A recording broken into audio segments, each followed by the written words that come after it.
куртанты мына. Мынандай жиыртканы. Мына кетен каларим болып, бұны көтеріш бірден көтере алмайды. Төзе қойдым. Мына аянымды. Жоробек Токобаев көп жылдар бою татар айылынын көрүстөнүндө жай казуучу болуп иштеген. Акыркы жылдары ден соолугума байланыштуу бул иштен баш тарттым дейт. Жоробек Токобаев иштебей калгандан бери эле көрүстөнүнүн кароолчусу жок. Дарбазасы култанып турган экен. 26 октябрь күнү ойноп жүргөн жаш балдар мүрзөдөгү эстеликтер талкаланып жатканын айылдыктарга айтып барышкан. Аксакалдар чогулуп келип эстеликтердин кээ бири сынып, айрымдары түбү менен оодарылып жатканына күбө болушкан. Жерди мен казаттым. Аны өткөрүп бергенмин. Қой дедім, мен қарып қалдым дедім. Ошодан бери эч ким карабайт. Билбем, карабайт, ешкім карабайт. Қалаған өзі тевелеге бір. Жазында бір мен азы иштеп жүрсем бір күні өртті бір. Ана өзің қарап тұрасың, көрдіңер бе? Тұра бе? Ана кевреде сигнал бер деді. Ал бақап істербей аяқтан біледі. Ода тұратын. Башка күндөр кедек култанып турат. Анан ошо азыр устройка жүрүп турат. Өзүнчө бир навес кылайлы дедик эле. Эл отуруп ушунда дуба кыла турганчы.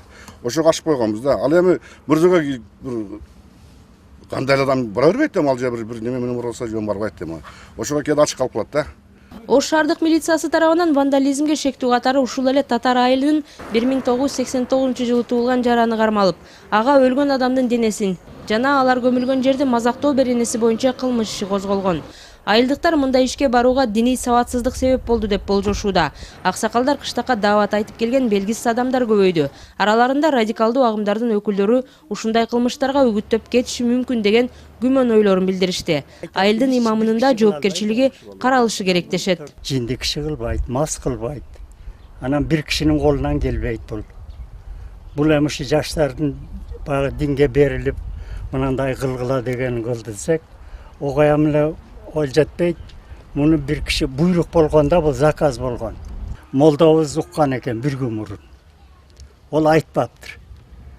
Анан биз оны күнөөлөп, сен имамдык кылбайсың, молдолук кылбайсың. Бу жерден сен имамды бошоттук дедик.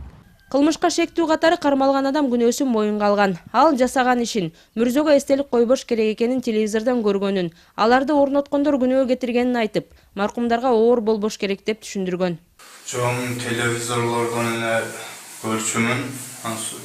Тамгаларга кээ-бир суроо бергенде эстелик койгон болбойт, маркумдарга азап берет деп ушундай түшүнүктөн эле ушундай болду.